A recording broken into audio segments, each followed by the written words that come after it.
Long ago, in the days before cities and machines, the earth was filled with people who had turned away from goodness. Wickedness and violence covered the land like a storm cloud. People were selfish, cruel, and no longer cared about what was right. When God looked down from heaven and saw how corrupt the world had become, his heart was filled with sorrow.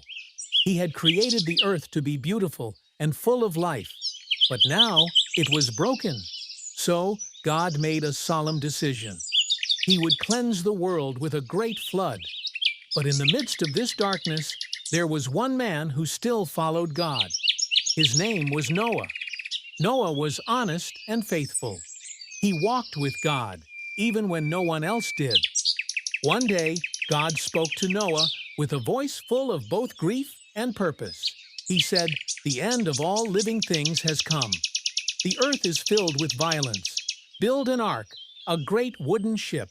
I will bring a flood to destroy all life under the heavens, but you and your family shall be safe." God gave Noah detailed instructions. The ark must be made of gopher wood, sealed with pitch, and built 3 stories high, with rooms and a single window. It had to be strong enough to carry his family and 2 of every kind of creature on earth. Noah listened carefully. Though he could not yet see the rain, he believed God's words. He told his sons, Shem, Ham, and Japheth, what must be done. Without delay, they gathered wood, tools, and supplies, and began building the ark.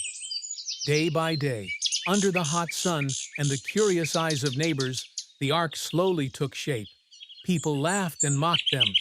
"Where is this flood? Why build a ship so far from the sea?" But Noah remained steady, driven by faith and trust in the voice of God. Hammer by hammer, plank by plank, the ark rose, a towering vessel of hope in a world on the edge of judgment. When the ark was complete, God spoke again. "Bring into the ark 2 of every kind of living creature, male and female, to keep them alive with you." And just as he said, the animals began to arrive. Lions and lambs, bears and birds, leopards and lizards, hopping, walking, crawling, and flying. They came in pairs, peacefully, as if guided by an invisible hand. Noah and his sons welcomed them in, organizing them carefully inside the ark. It was a sight to behold. Creatures of every size and color gathered together in harmony. Noah also stored food for his family and for every animal, just as God had instructed. Then the day came. The sky grew dark. Heavy clouds rolled in. With all safely aboard, God himself shut the door of the ark. Suddenly, the heavens opened. Rain poured down in torrents, and fountains burst forth from beneath the earth. Water rushed over hills and flooded valleys. It rained for 40 days and 40 nights. Soon, every tree, every house, every mountain disappeared beneath the waves. Outside the ark, the world was silenced. But inside, Noah and his family were safe, surrounded by the warmth of animals and the presence of God. Time passed. The ark floated gently over the waters, drifting like a cradle over the deep. The world was still. Days turned into weeks, and weeks into months. Then, after 150 days, God remembered Noah. He sent a great wind to blow across the earth, and the waters slowly began to go down. The ark came to rest on the mountains of Ararat. But Noah waited patiently. He opened a window and sent out a raven, but it did not return. Then he sent out a dove. It came back with nothing. A week later, he sent the dove again, and it returned with a fresh olive leaf in its beak. New life was beginning to grow. At last, God said, "Come out of the ark."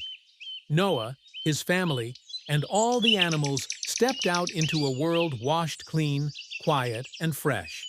The sun shone on the mountains, and the earth was at peace. The animals ran, flew, and leapt into their new home. Noah built an altar and offered a sacrifice to God, thanking him for protection and for a second chance. God was pleased, and he made a promise to Noah and all of creation. Never again will I destroy the earth with a flood. As a sign of this everlasting covenant, God placed a rainbow in the sky, a beautiful arch of color stretching from one end of the heavens to the other. The rainbow shone with hope, reminding Noah and all who would come after him that God keeps his promises. And so, from a faithful man and a floating ark, the story of a new world began. Did you enjoy this story? Like and subscribe for more videos like this.